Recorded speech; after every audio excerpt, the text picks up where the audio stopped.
여러분 너무 잘 아시는 그는 흥하여겠고 나는 쇠하여 하리라. 너무 잘 아시죠, 여러분? 우리 침례 요한이, 제가 침례 요한, 세례 요한 번갈아 가면서 쓸 수 있을 것 같아요. 침례나 세례나 저는 그것에 대해서 구분을 짓는 거에는 그렇게 구분지어서 하려고 하고 막 그러진 않기 때문에 제가 말할 때 세례 요한, 침례 요한, 세례 이렇게 얘기해도 이해해 주시기 바랍니다. 정말 유명한 증언, 기독교의 근간이 되는 증언이죠. 여러분, 여기에 아멘 하십니까?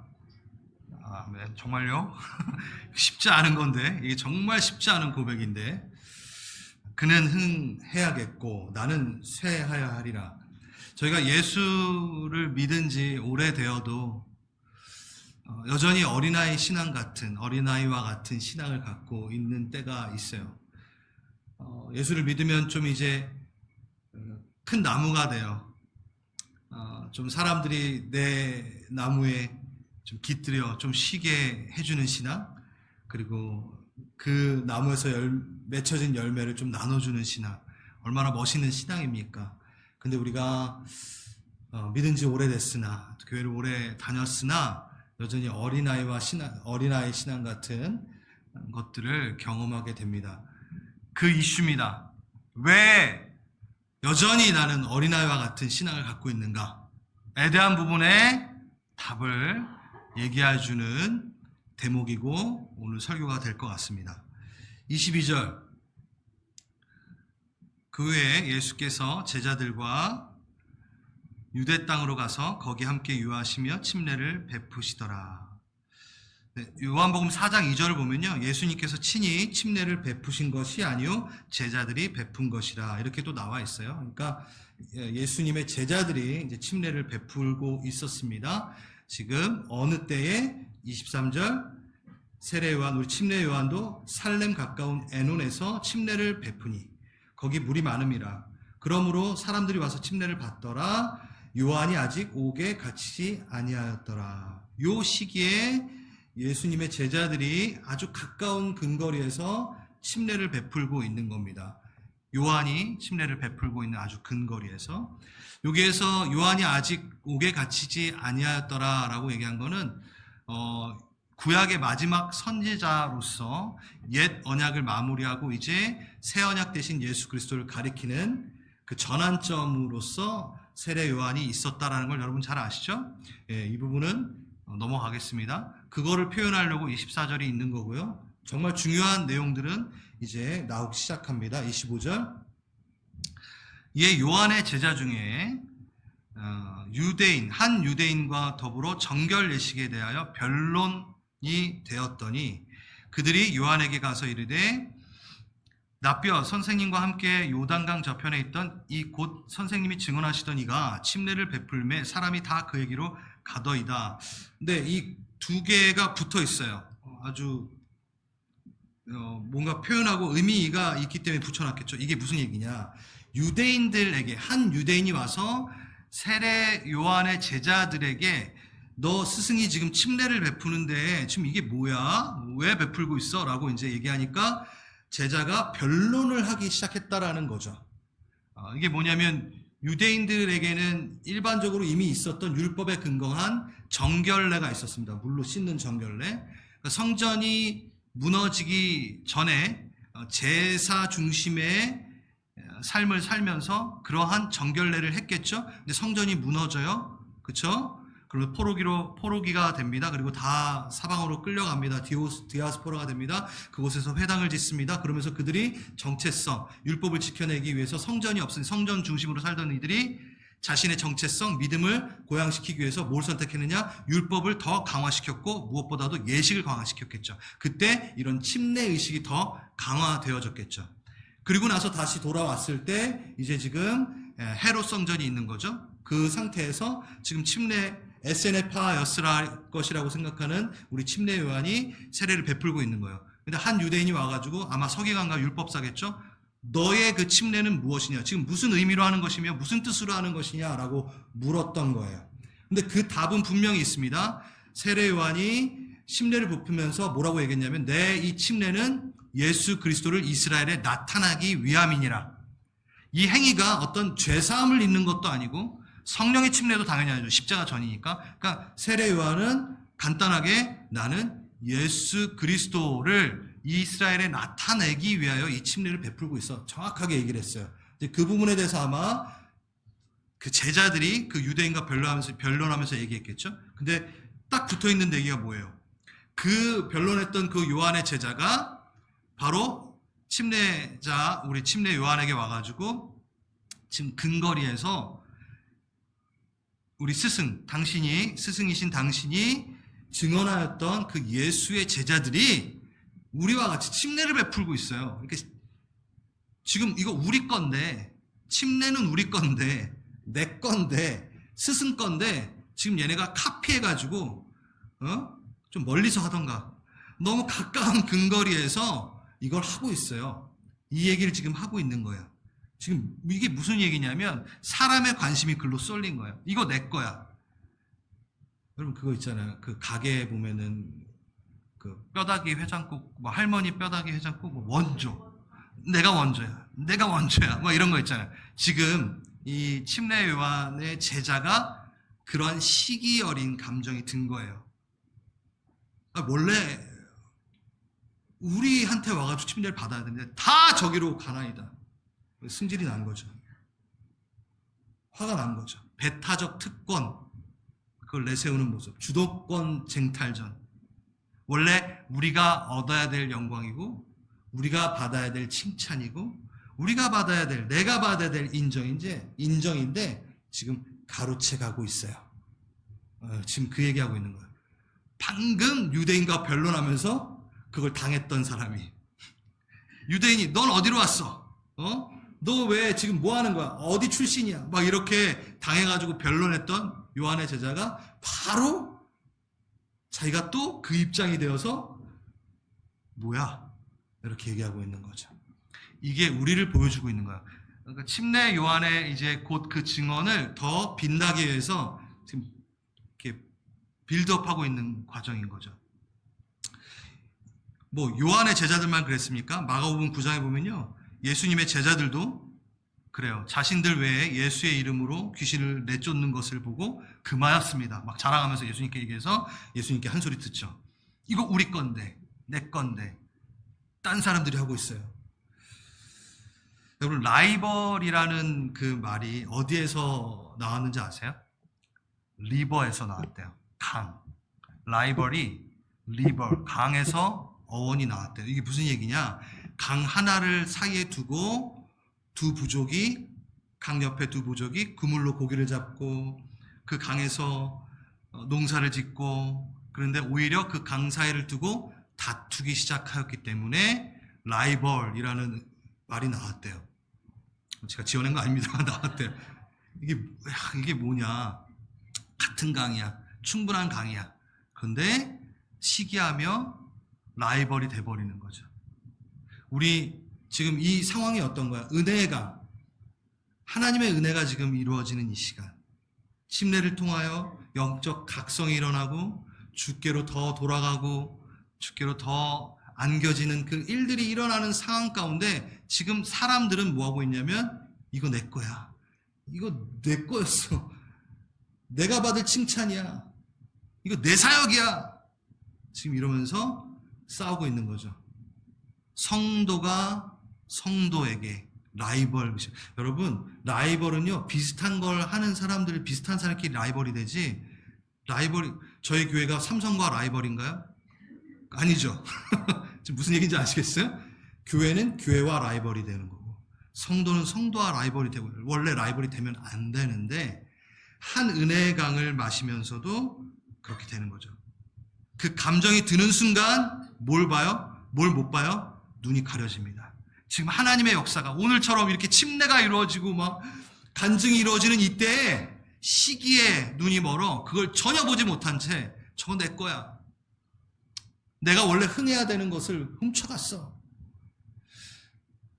우리 교회, 우리 성도님들은 그러지 않겠지만 어떤 누군가가 흥했어요. 하나님의 은혜를 받았어요.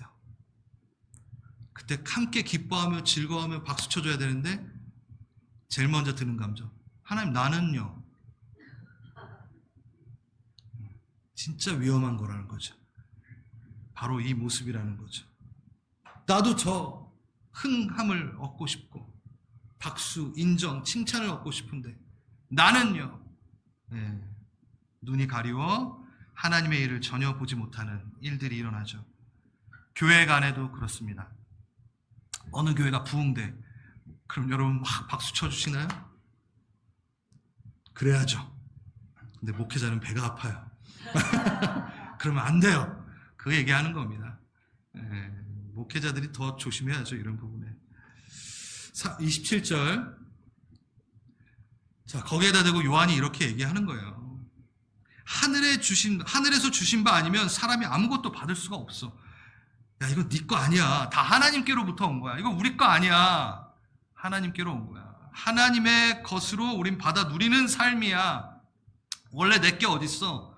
원래 우리의 주도권은 어딨냔 말이야. 그런 게 어딨어? 라고 지금 세례 요한이 얘기하고 있어요. 자신의 역할을, 자신의 한계를 분명히 알고 있는 요한이죠. 여러분이 누리는 모든 것, 여러분의 것이 아니라 하나님이 주신 것입니다. 그렇기 때문에 그것을 또한 누군가 누리고 있다면 그거에 대해서 박수칠 수 있는 것이죠. 시기할 필요 없는 것이죠.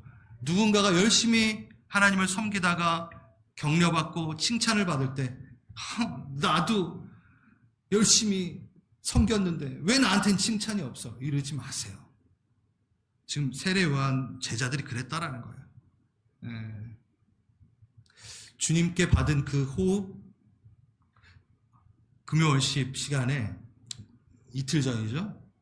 찬양을 부르는데 주님 앞에 내 생명 드리리라.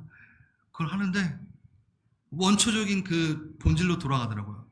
아, 이거 내 생명도 아닌데 내가 또 드린데 꼭 내 거 마냥.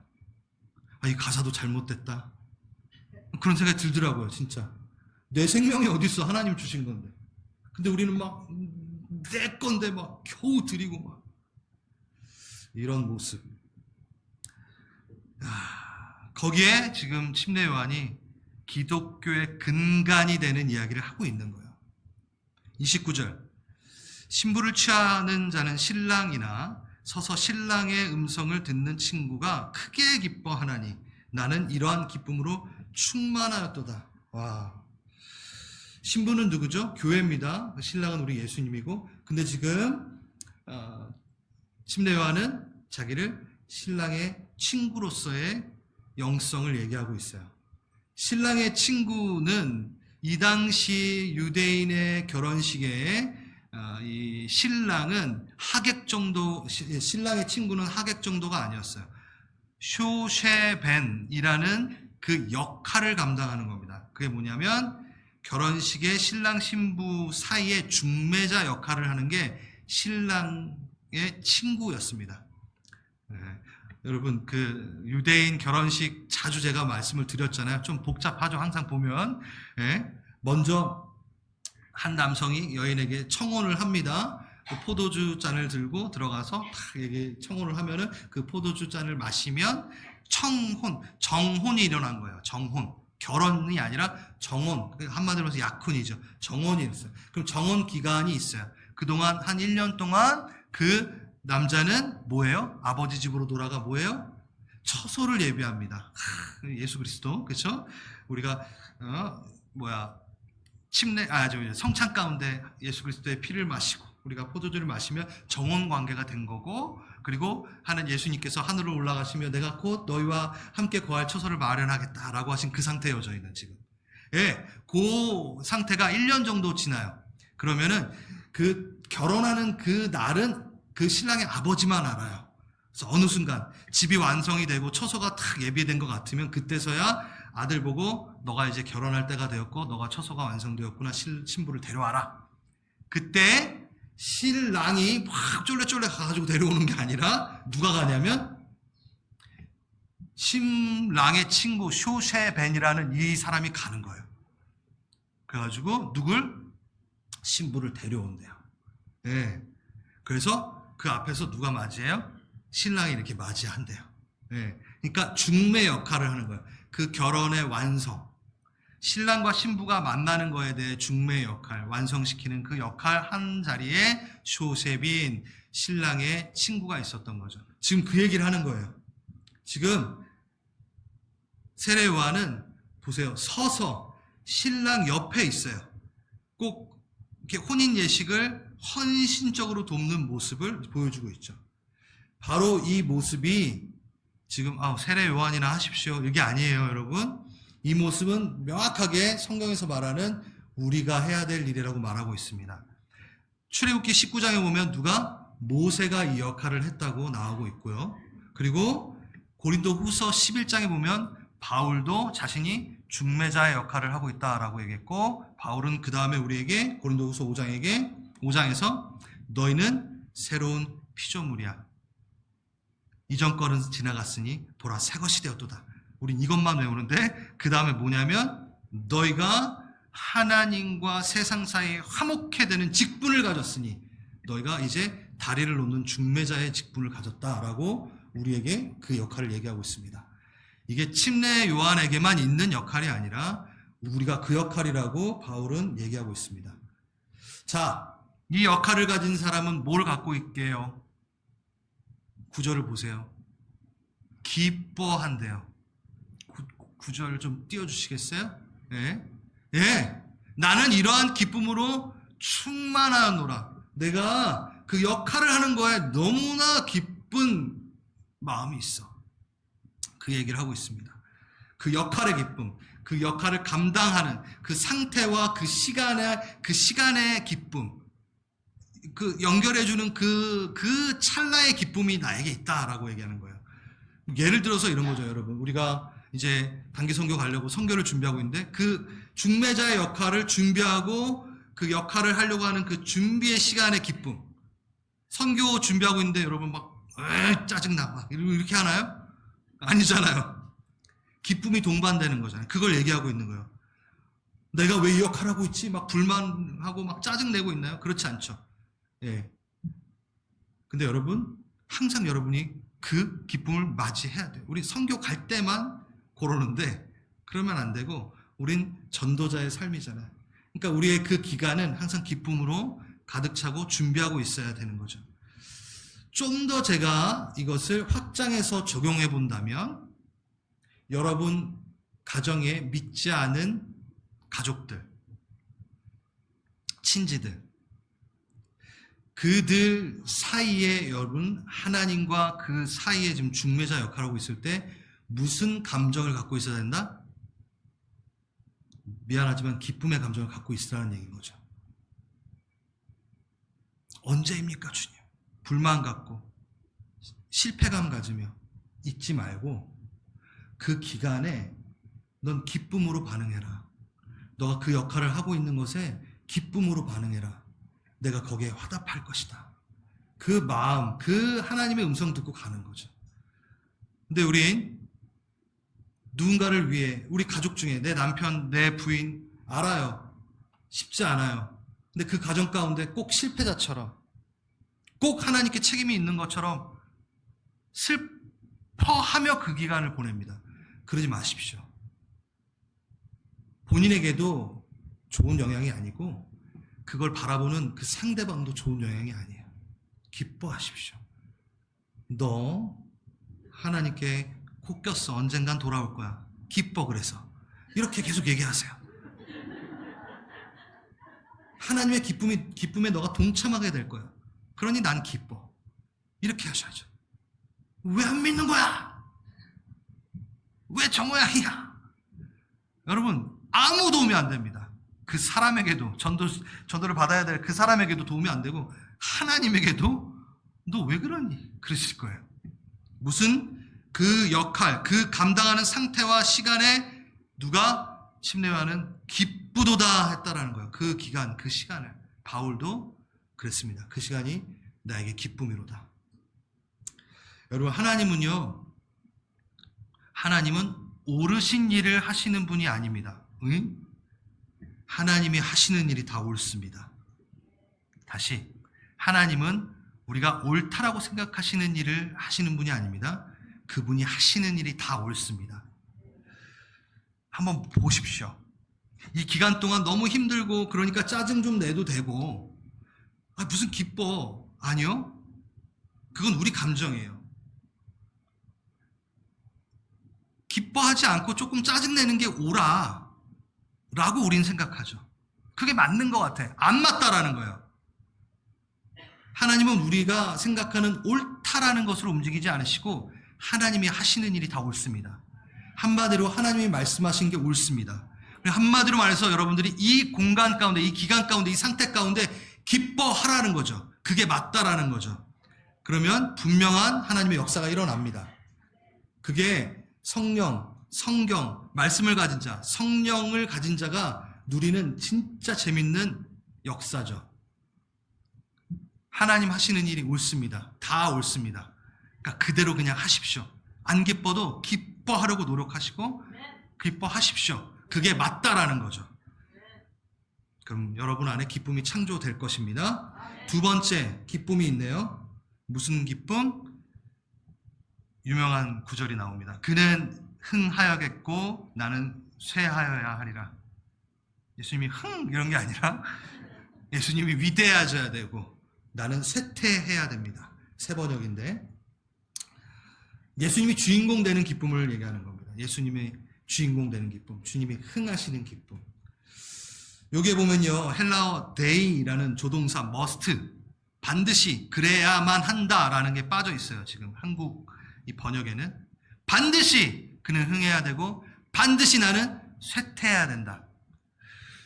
이 30절 지금 30절 보고 있죠? 우리가 7절 앞에 14절 앞에 must가 계속 나와요. 너는 반드시 거듭나야 된다. 니고데모에게. 그리고 나는 반드시 들려야 된다. 계속 반드시를 여기다 써요. 반드시 반드시 뭐 해야 된다? 반드시 거듭나야 된다와 동일한 무게로 반드시 너는 쇠퇴해야 된다. 좀 불편한 말이죠. 섭섭하지 않나요, 여러분? 아니, 왜 굳이 예수님의 흥함이 왜 우리의 쇠함과 같이 가야 되는가? 우리는 그걸 원하잖아요. 하나님도 흥하고 나도 흥하고 윈윈.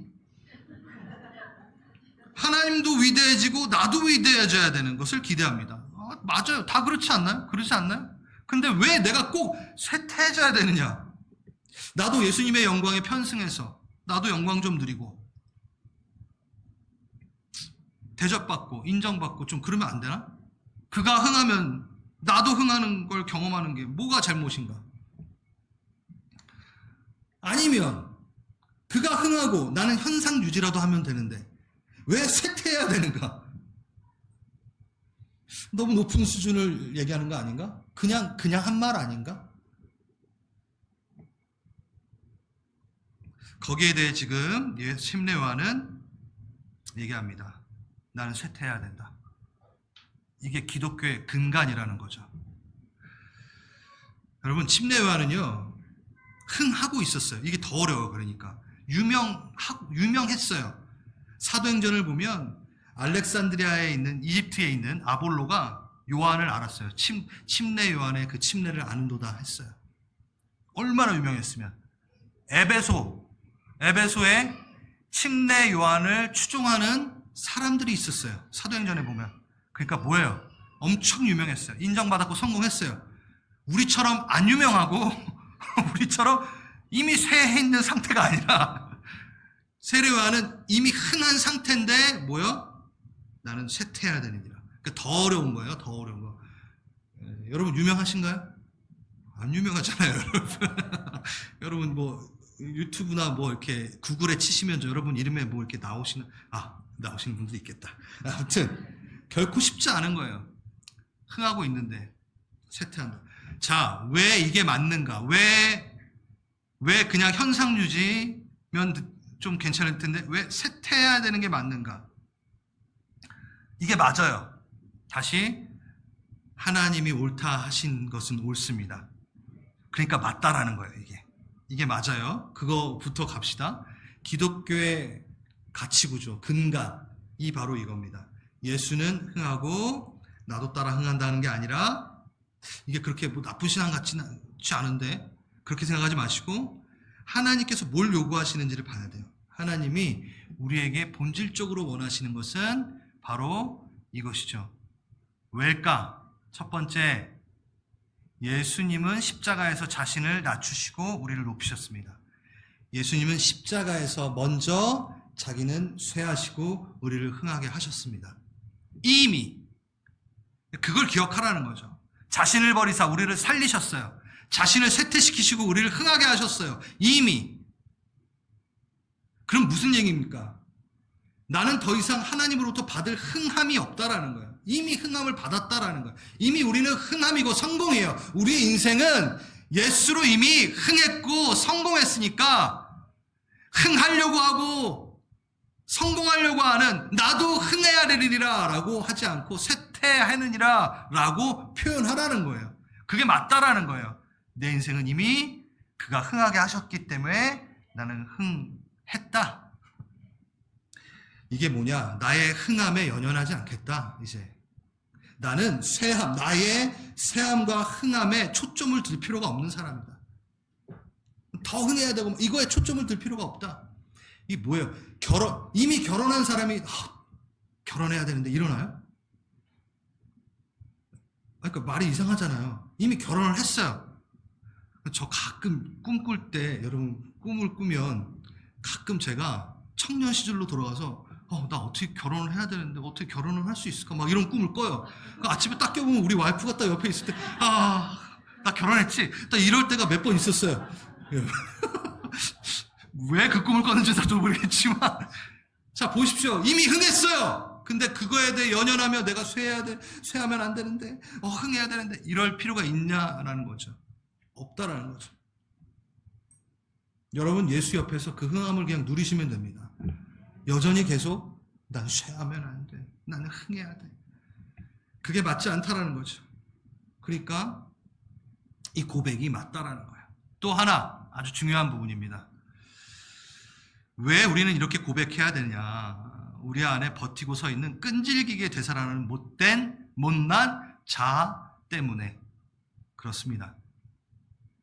예수님의 영광, 흥함을 1순위로 뒀으니까 그 정도면 내가 초심을 잃어버리지 않았으니까 나도 좀 흥하면 되지 뭐 어때? 이러지 말라라는 거예요. 그렇게 방심하면서 우리는 어떻게 되느냐? 자, 다시 나의 쇠함과 흥함에 관심을 갖기 시작하면 예수의 흥함에 대해 나의 열정과 시간과 일에 대해 점점 조건이 붙기 시작합니다. 거래하기 시작합니다. 내가 나의 흥함에 대한 관심, 쇠함과 흥함에 대한 관심을 갖는 그 순간 우리의 못난 자아는 예수의 흥함에 대한 나의 일과 열정과 시간의 태도의 투자에 조건이 붙기 시작해요. 이거예요. 우리는 하나님의 일에, 그의 영광의 일에, 위대한 일에 나의 영광, 인정, 칭찬 없으면 쉽게 섭섭해진다는 거죠. 나의 흥함과 쇠함을 관심 갖는 순간 나 이렇게 했는데 칭찬이 없네? 목사님이 왜 칭찬 안 해주시? 예수님이 칭찬이 없는 것 같아? 자기 흥함에 대한 조금이라도 그 마음에 그 관심이 갖는 순간 조건부가 이제 성립이 됩니다. 그리고 어느새 나의 쇠하지 않음이 궁극적인 목적이 돼버리는 나를 발견하죠. 그게 바로 우리의 못난 자아가 그렇다라는 거예요. 그렇기 때문에 한 걸음 더 우리는 쇠퇴하져야 된다, 고백해야 된다는 거예요. 제가 가끔 말씀드리지만 히브리서에서도 그렇고 우리는 흘러 떠내려가는 존재예요. 하나님께 딱 묶여져 있지 않으면 그냥 가만히 있으면 신앙이 잘 유지되겠지? 절대 그렇지 않습니다. 요번 주 한 주 주일 교회 안 나가면 그래도 나의 신앙은 튼튼하지. 다음 주 또 피곤한데 좀 안 나가면 안 되나? 점점점 흘러 떠내려가게 돼 있어요. 우리가 그런 사람이에요. 그러니까 강한 바람이 오는데 그냥 가만히 서 있으면 뒤로 넘어지잖아요. 우리는 앞으로 힘을 써서 가야지만이 되는 영적 존재라는 거죠. 계속해서 역풍이 옵니다. 내 못난 자아들 끝까지 싸워야 되는 끝판왕. 우리는 마지막에 내 자아와 싸우는 거죠. 내가 주인 되려는 나와 싸우는 거죠. 그게 영적 전쟁이죠. 근데 가만히 서 있으면 뭐 될 것 같은데 안 그래요. 바로 넘어지고 바로 휩쓸려 갑니다. 바로 이겁니다. 그 얘기인 겁니다. 계속 불어오는 나의 자아와 못난 그 자아, 그리고 세상의 가치관, 거기에 우리는 가만 서 있으면 안 되고 힘써 걸어가야 돼요. 그러니까 그냥 하나님도 흥하고 나도 흥하고 이러면 안 된다는 거예요. 하나님 흥하고 나는 쇠퇴해야 되느니라 라고 더 한 걸음 나아가야 되고 더 깊은 곳으로 가야 되는 거죠. 여기서 요한이 겸손해야 된다라고 하지 않아요. 아예 쇠퇴해야 된다라고 얘기해요. 겸손 정도면 되지 왜 망해야 돼? 막 이렇게 왜 이렇게 표현하지? 의도가 있다는 겁니다. 왜냐하면 문화마다 경험마다 겸손이라는 단어가 모양과 정의가 좀 달라져요. 그러니까 겸손이라는 단어를 쓰면 본문의 의미가 죽기 때문인 거죠. 예를 들어서 우리가 말하는 겸손의 모양은 우리 유교 문화잖아요. 이런 식으로 제가 여러분에게 저는 참 부족하고 모자란 목회자입니다. 그랬을 때 여러분이 그렇게 말씀하시니 참 좋네요. 이제야 깨달으셨으니 참 감사합니다, 목사님. 이건 싸우자는 얘기죠. 저랑 싸우자는 얘기죠. 자, 우린 보통 이걸 겸손이라고 생각해요. 나를 낮추면 반대편이 의뢰 좀 높여주고 그게 겸손. 근데 이건요, 가만 보면 외식인 거죠. 그 마음 안에는 꽁 해가지고 내가 그렇게 말했다고 정말 내가 부족하다라고 말을 해? 여러분, 이 말을 했다라는 건요, 상대방에서 안 그래요, 이걸 원하는 거잖아요. 아니에요, 여러분? 맞아요. 그런 척 하는 거예요. 그러니까 그게 아니, 그것도 아니라는 거예요. 그건 외식이다. 그러니까 너는 우리는 쇠퇴하자. 진짜 난 낮고 나는 모자르다라는 거를 고백하는 고백이 바로 지금 침례 요한의 고백이라는 거예요. 지금 세례 요한은, 우리 침례 요한은 겸손한 척한 게 아니라 정말 그렇게 생각하고 있어. 그거예요. 성경에 아주 좋은 예로 한 분을 소개해주고 있습니다. 바울. 기독교의 가치관을 제대로 가르쳐준 바울. 바울이요, 서신서 13권을 쓰면서 누군가와 자기를 비교하는 대목이 있는데 그 3번이 나오는데 너무 재밌어요. 고린도전서 첫 번째, 사역 초기에 썼던 고린도전서 15장에는 뭐라고 하냐면 나는 사도 중에 가장 작은 자라. 그러니까 사도들 중에 가장 작은, 그러니까 12사도랑 비교하여 난 작은 자라 라고 얘기를 해요. 겸손하죠. 그렇죠? 근데 더 그 후기에 쓴 에베소서에 보면 거긴 뭐라고 그러냐면 모든 성도들 중에 지극히 작은 자니라. 성도들 중에 이제는, 그러니까 지금 우리보다 더 못하다라고 지금 바울은 얘기하고 있어요. 지금 우리 성도잖아요. 은혜가 더할수록 예수로 더 채워지면 채워질수록 그는 뒤로 가는 거예요. 더 내려가고 있어요. 자, 바울의 마지막 서신서 디모데의 전서. 죄인 중에 내가 괴수로다. 죄인 중에 가장 악한 죄인이요 괴수라. 여러분 어떠세요? 점점점 은혜가 더할수록, 아니 고생이 더할수록, 수고가 더할수록, 은혜를 받으면 받을수록, 예수를 닮아가면 닮아갈수록 자기에겐 점수를 주지 않는 자기 증언. 예수는 흥하여야 되고 나는 쇠퇴하여야 하리라. 이게 우리의 증언이어야 된다는 거죠.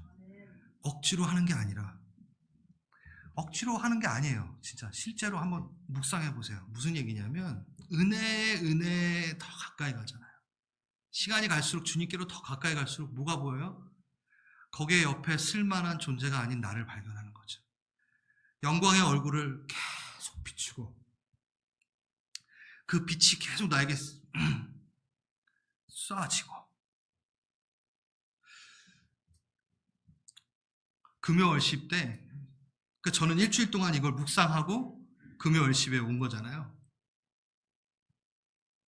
너무 부끄럽고 너무 여전히 주님의 그 빛에 비해 부족한 저를 계속 발견하는 거죠. 나의 자격이 없는 모습을 발견할 수밖에 없어요. 그러니까 그냥 한 고백이 아닌 거라는 거예요. 예수께로 가까이 가면요, 이 고백이 나와요.